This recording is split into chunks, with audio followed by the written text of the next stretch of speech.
हम लोग आज का टॉपिक दिए हैं binding energy, nuclear binding energy. याद कीजिए पिछले क्लासेस में हम लोगों ने मास डिफेक्ट देखा था, याद है ना।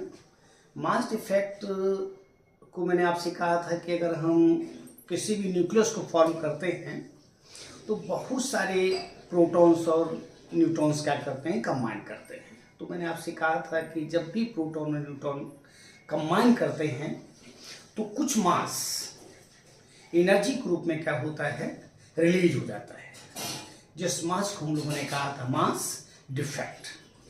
और मास डिफेक्ट पर न्यूक्लियन को हम लोगों ने पैकिंग फ्रैक्शन कहा था।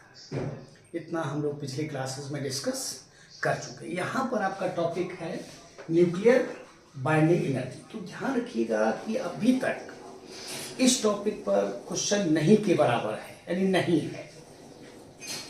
सीबीएसई यानी जो नीट के एग्जाम में वो आपसे क्वेश्चन नहीं किए, केवल क्वेश्चन आपको मिला है जो हम लोग न्यूक्लियस पढ़ चुके थे, जिसमें आपने कहा था कि न्यूक्लियस की जो रेडियस है वो मास नंबर की 1/3 के डायरेक्टली प्रोपोर्शनल है, जिसमें आपने 189 के न्यूक्लियस को तोड़ा था, जिसमें कि एक 125 मास नंबर का न्यूक्लियस पैदा हुआ था और 64 मास नंबर का न्यूक्लियस पैदा हुआ था। और आपसे पूछा गया था कि दोनों की रेडियस का रेशियो क्या है। तो 125/64 का होल 1/3, जिसका आंसर आपको मिला था 5/4। ये एक क्वेश्चन आपको मिला है। वहां से भी क्वेश्चन कर सकता है, हो सकता है कि अब की बार आपको de Broglie वेवलेंथ का यूज करिए, हम लोग आगे देखेंगे, वो बाद में देखा जाएगा।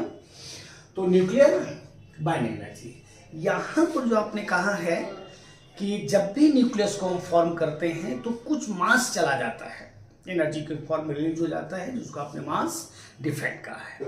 तो यहाँ पर एक लाइन आप कह सकते हो कि अगर कोई आपसे कहे what is nuclear binding energy, तो कह दोगे कि the energy corresponding to mass defect is called nuclear binding energy. यानी मास डिफेक्ट के करस्पॉन्डिंग जो एनर्जी है उस एनर्जी को हम लोग क्या कहेंगे, बाइंडिंग एनर्जी कहेंगे। तो द एनर्जी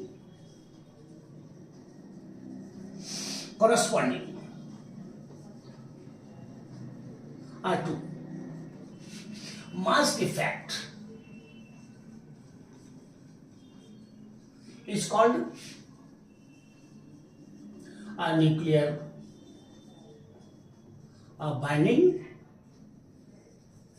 energy, जिसको शॉर्ट में आप बीई कह सकते हैं। ओके, इसका मतलब है कि दैट इज भी आप कह सकते, that is the energy required to dissociate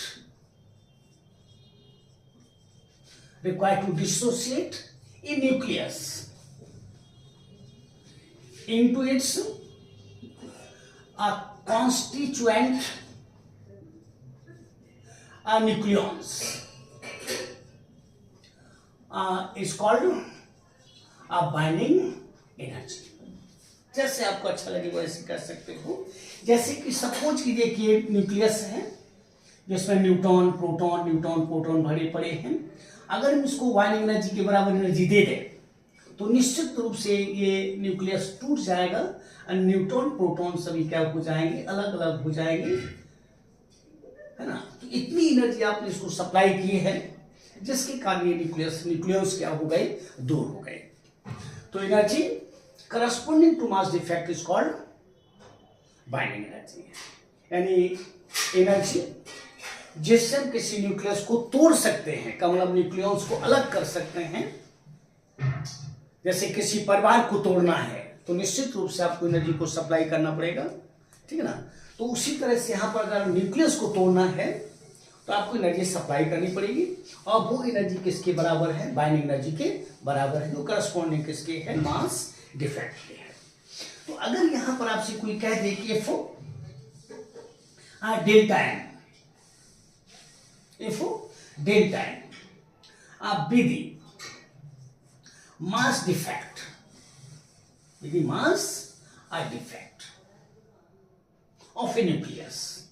of a nucleus,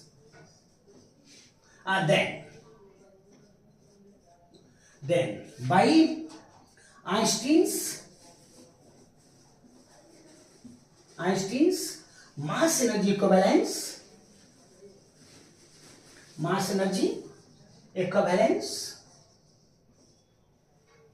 जिसको आपने कहा था इक्वल टू mc स्क्वायर, तो बाइंडिंग एनर्जी यानी बीई ये बराबर हो जाएगा किसके, delta M into R C square,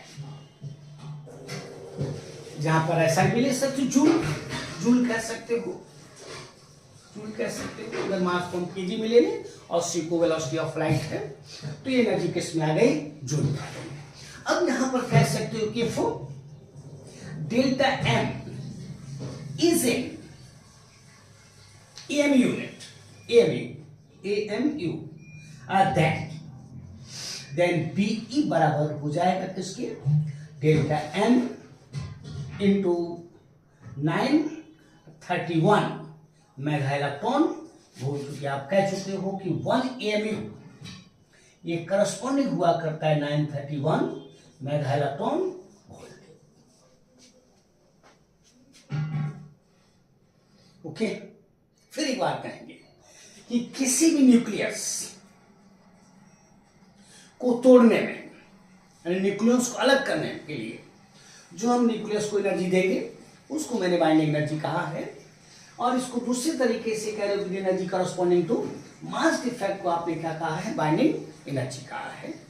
जैसे कि आपने ये न्यूक्लियस है और उसको आपने बाइंडिंग एनर्जी सप्लाई कर दी, तो निश्चित रूप से न्यूक्लियस क्या हो जाएगा, टूट जाएगा, यानी न्यूक्लियॉन्स अलग अलग हो जाएंगे, ये न्यूक्लियॉन्स अलग अलग हो गए। इसके बाद आपने कहा कि अगर डेल्टा एम को मैंने मास डिफेक्ट लिया है किसी न्यूक्लियस का, तो आइंस्टीन्स के मास एनर्जी इक्विवेलेंस से हम बाइंडिंग एनर्जी कह सकते हैं डेल्टा एम इंटू सी स्क्वायर, जहां पर डेल्टा एम केजी में है और सी वेलोसिटी ऑफ लाइट है 3 इंटू 10⁸ मीटर पर सेकंड। इस पर क्वेश्चन आपको मिला है, इसको निगाह में रखिएगा, जो कि 0.5 केजी को उन्होंने कन्वर्ट किया था किसमें, एनर्जी में, जूल में आंसर था। फिर एक और क्वेश्चन था कि 10⁻20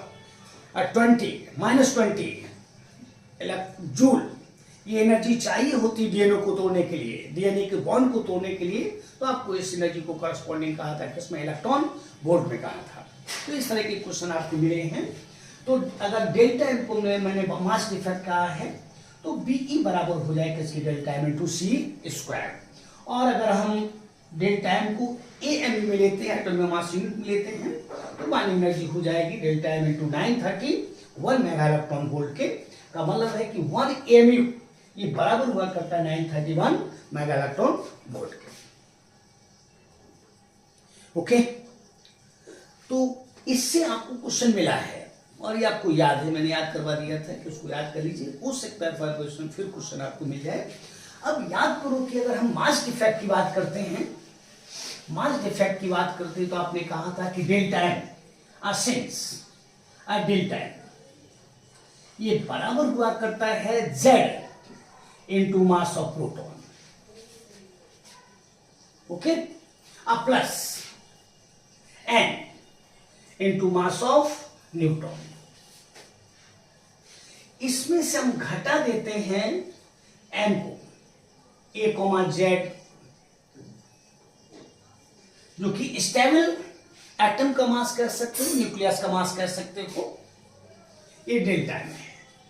इसको चाहे तो आप इस तरह से भी कह सकते हैं ZMP plus A minus Z Mn mass of neutron minus Mn, Z, where N is number of neutrons and Z is number of protons। ये मास डिफेक्ट है, इसलिए बाइंडिंग एनर्जी BE ये बराबर हो जाएगी ZMP plus Mn minus A, Z into C का square, हो सकता है कि मे भी इस क्वेश्चन को आपसे करते हैं, चूंकि AIPMT वगैरह में, एम्स वगैरह में ये क्वेश्चन है, ये भी है।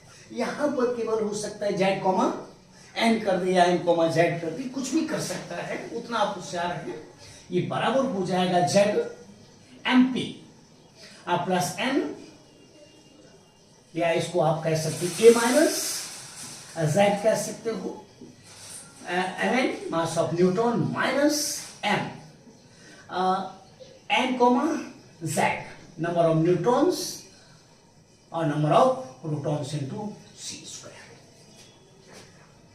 हो सकता है कि आपसे स्टेबल न्यूक्लियस का मास पूछ दे, मे भी कर सकता है, तो इसको आप इस साइड में ले लोगे और यहां से कह सकते हो Z into MP plus A minus Z into Mn minus M into N comma Z, ये बराबर हो जाएगा BE by C square, BE by C square.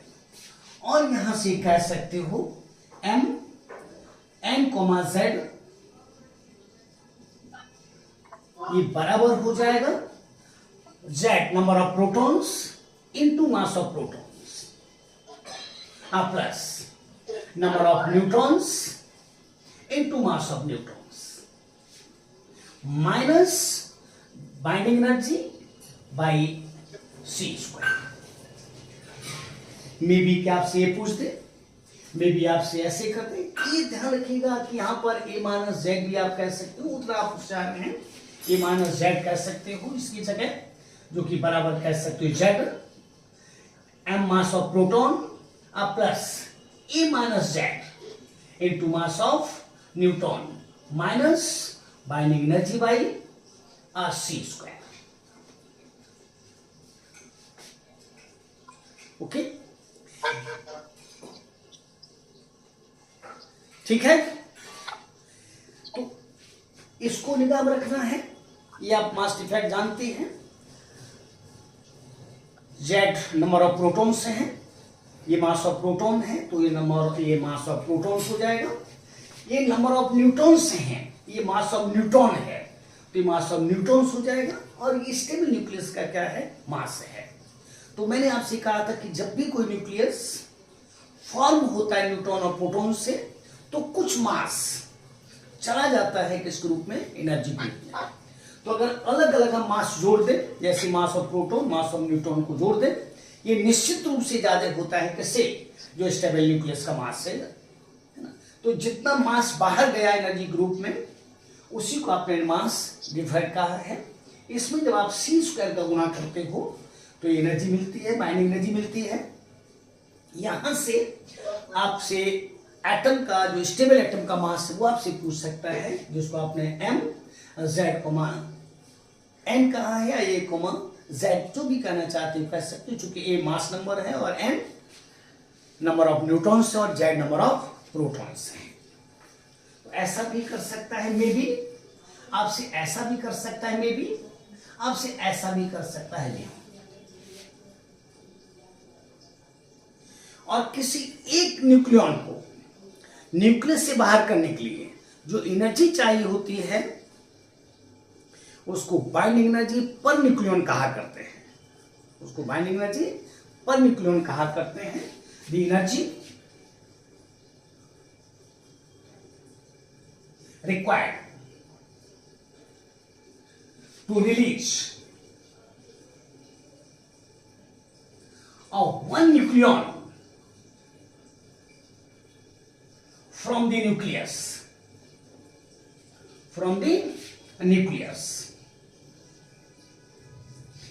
is called a binding energy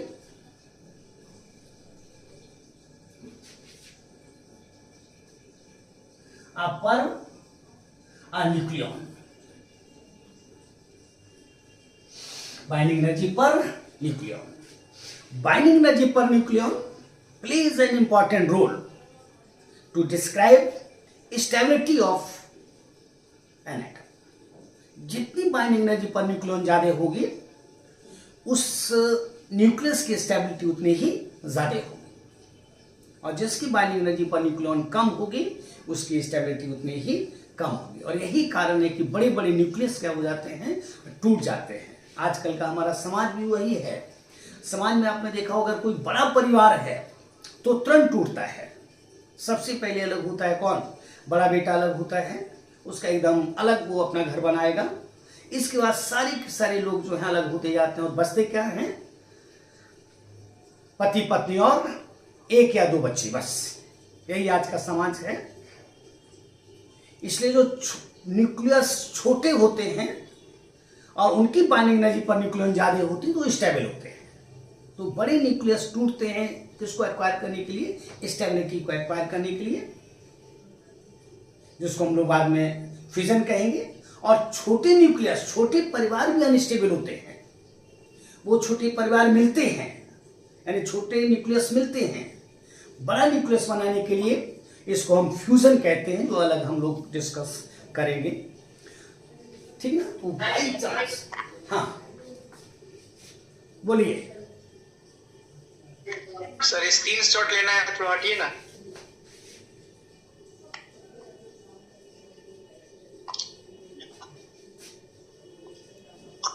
okay, yes sir, ठीक है। अब एक बात ध्यान Yes, दीजिए, एक बात ध्यान दीजिएगा। जैसे हो सकता है अफरोज जी कि इस नेचर का क्वेश्चन sir. करते हैं। जैसे AIPMT मैंने देखा एक क्वेश्चन मैं आपसे कर रहा हूं, जैसे मैंने आपसे कहा कि फॉर एग्जाम्पल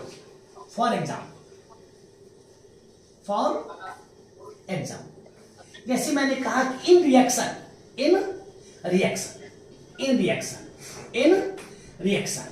हाइड्रोजन 2 ड्यूटेरियम है plus yes sir, hydrogen 3 titanium है।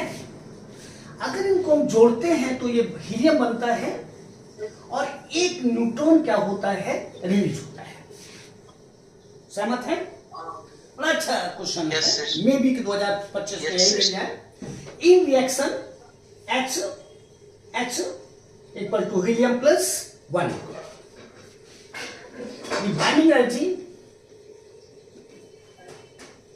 the binding energies of H12, H13, helium are respectively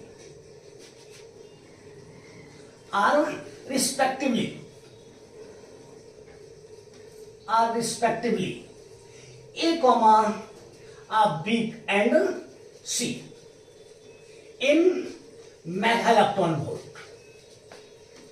A, B and C. Then energy are released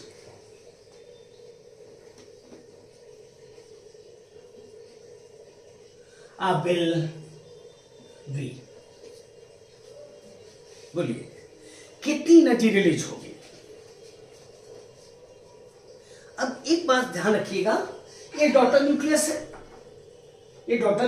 जो कि किससे बना है, इससे बना है। इसका ये दोनों न्यूक्लियस अनस्टेबल है और ये न्यूक्लियस कैसा है, स्टेबल है। और जो डॉटर न्यूक्लियस है जो टूट कर बना है या फ्यूजन से बना है या फिजन से बना है, उसकी बाइंडिंग एनर्जी पर न्यूक्लियन ज्यादा होगी। यानी हीलियम की बाइंडिंग एनर्जी पर न्यूक्लियन ज्यादा होगी। अब बोलिए कितनी एनर्जी रिलीज होगी, देखिएगा कितनी एनर्जी रिलीज होगी। एनर्जी रिलीज्ड ये बराबर हो जाए किसके, C minus A plus B के। मे बी यही क्वेश्चन आपको 2025 में कर दे, मे बी। चूंकि इसकी बाइंडिंग एनर्जी हमेशा पर न्यूक्लियन ज्यादा होगी या बाइंडिंग एनर्जी ज्यादा होगी, पर न्यूक्लियन भी ज्यादा है तो भी ज्यादा होगी। तो इतनी एनर्जी आपको बाहर निकल जाएगी, रिलीज हो जाएगी। यानी इसका मतलब है कि energy of a daughter nucleus is always greater than that of deuterium and tritium. जिनसे बना है उसकी बाइंडिंग एनर्जी हमेशा ज्यादा हुआ करती है किससे, इनसे। और यही कारण है कि छोटे परिवार मिलकर बड़ा परिवार बनता है जो कि स्टेबल होता है। यहाँ के केस में ये स्टेबिलिटी, हीलियम स्टेबल है जिसमें नंबर ऑफ प्रोटॉन्स और नंबर ऑफ न्यूट्रॉन्स बराबर हो, यानी जेड और एन का रेशियो अगर 1 है तो इस न्यूक्लियस को स्टेबल कहा जाता है। जैसे हीलियम है, कार्बन है, नाइट्रोजन है, ऑक्सीजन है, ऑक्सीजन 16 8, नाइट्रोजन 14 7, सभी कैसे हैं, स्टेबल है। Helium okay. तो मे बी के क्वेश्चन करते कैलकुलेशन नहीं करेगा, लेकिन फिर भी हम आपको बताते हैं, हटा दें इसको, हट जाओ कि अगर ड्यूटेरियम ट्रिटियम मिलकर अगर हीलियम बनाते हैं दोनों मिलकर, तो इस हीलियम की बाइंडिंग एनर्जी ज्यादा होगी किससे, इन दोनों से। तब जब ये दोनों मिलेंगे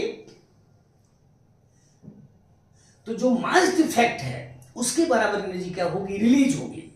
तो मास डिफेक्ट निश्चित रूप से इन दोनों के मासेस को जोड़कर इसके मास को जब घटाओगे तो मास डिफेक्ट आएगा, और वही मास डिफेक्ट की करस्पॉन्डिंग एनर्जी क्या हो जाएगी, रिलीज हो जाएगी। ठीक है ना। तो C माइनस ए प्लस बी, या इसको ऐसे भी कह सकते हो C माइनस ए माइनस बी कह सकते हो। याद करो, मे बी क्या आपसे क्वेश्चन कर दे, कैलकुलेशन नहीं करेगा क्योंकि समय आपके पास नहीं है, 1 मिनट का समय है और 1 मिनट में आप नहीं ऐसा कर सकते हैं। लेकिन इस तरह का क्वेश्चन आपके लिए सही है। या आपको डायरेक्ट मास इफेक्ट दे दे, ऐसा कर सकता है, मास इफेक्ट दे दे डायरेक्ट। जैसे सब कुछ चीजें मैंने आपसे कहा कि मास इफेक्ट किसी न्यूक्लियस का 0.042 है तो बाइंडिंग एनर्जी कितनी हो जाएगी। अगर एमयू में है तो निश्चित रूप से 931 का क्या कर देना है, मल्टीप्लिकेशन कर देना है, क्योंकि 1 एमयू बराबर 931 मेगा इलेक्ट्रॉन वोल्ट है। ये ठीक है, लेकिन कैलकुलेट करना ये परीक्षा हॉल में संभव नहीं है। लेकिन फिर भी हम लोग समझने के लिए बातचीत करते हैं। जैसे बाइंडिंग एनर्जी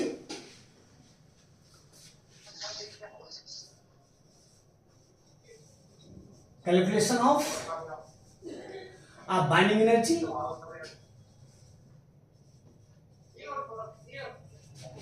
ऑफ लिथियम संभव नहीं है कि आप परीक्षा में कर पाए। बाइंडिंग एनर्जी किसकी, ऑफ लिथियम। इसमें 3 प्रोटॉन्स हैं और 4 न्यूट्रॉन्स हैं। तो पहले तो आप इसका मास देखिएगा, mass of mass of lithium. ये आपको सप्लाई करेगा, ऐसे याद नहीं हो पाएगा। ये बराबर हुआ करता है 7.01436 AMU। नहीं याद कर पाओगे। ये किसका, जो स्टेबल न्यूक्लियस है उसका मास है, लिथियम का मास है। अब यहां पर देखिएगा द मास ऑफ 3 प्रोटॉन्स। अब यहां पर आपको प्रोटॉन का मास मालूम होना चाहिए, तो 3 इंटू प्रोटॉन का मास है 1.00728 एमयू, और इसका गुना करते हो तो 3.02184 ये 3 प्रोटॉन्स का क्या है, मास है। इसी तरह से the mass of the mass of 4 Newton's, 4 Newton's और 4 इंटू, अब मास ऑफ आपको क्या चाहिए, न्यूटन का चाहिए, तो मास ऑफ न्यूटन हुआ करता है 1.00867। इसको जब सॉल्व करते हो तो 4.0 और 4.03 और 468 AMU है, सभी AMU में। तो this is the mass of 3 protons, this is the mass of 4 neutrons, इसलिए mass of 3 protons plus 4 neutrons, इन दोनों को आपको जोड़ना होगा, इससे आपको जोड़ना होगा, तो ये बराबर हो जाएगा 7.056 352 AMU।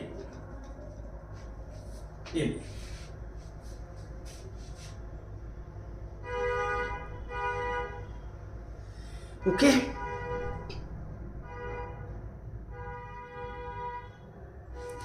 ठीक है ना। तो this the mass of lithium nucleus, atom कह सकते हो।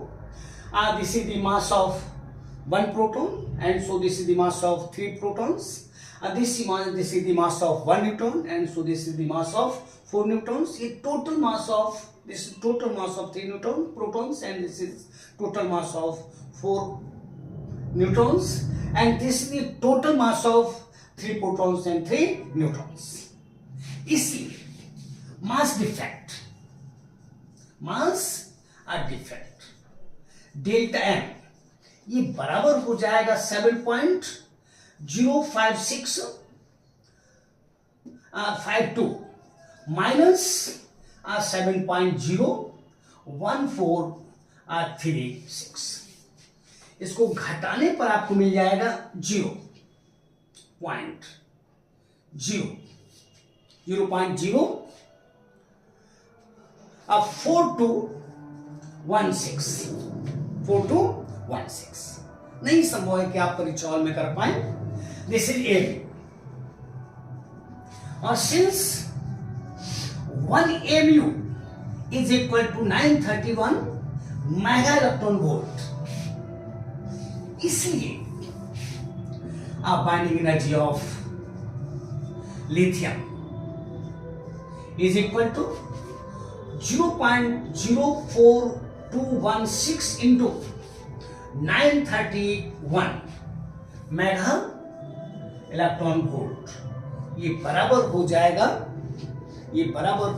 39.25 मेगा इलेक्ट्रॉन वोल्ट।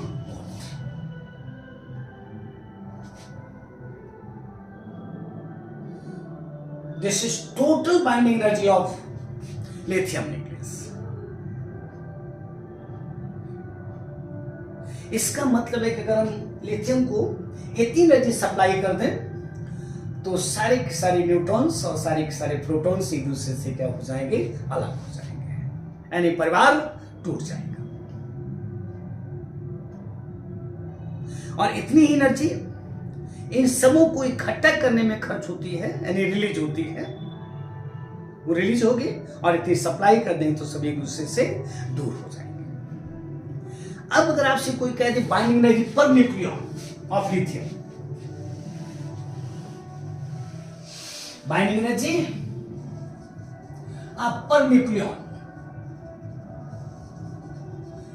ये बराबर हो जाएगा 39.25 mega electron volt per nucleon,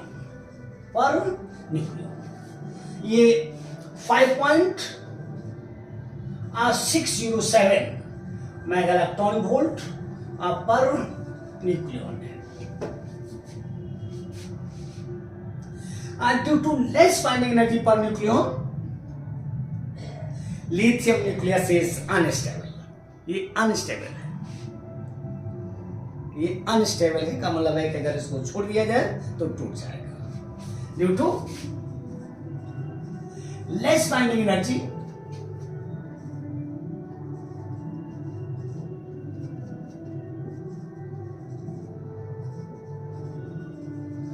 पर न्यूक्लियो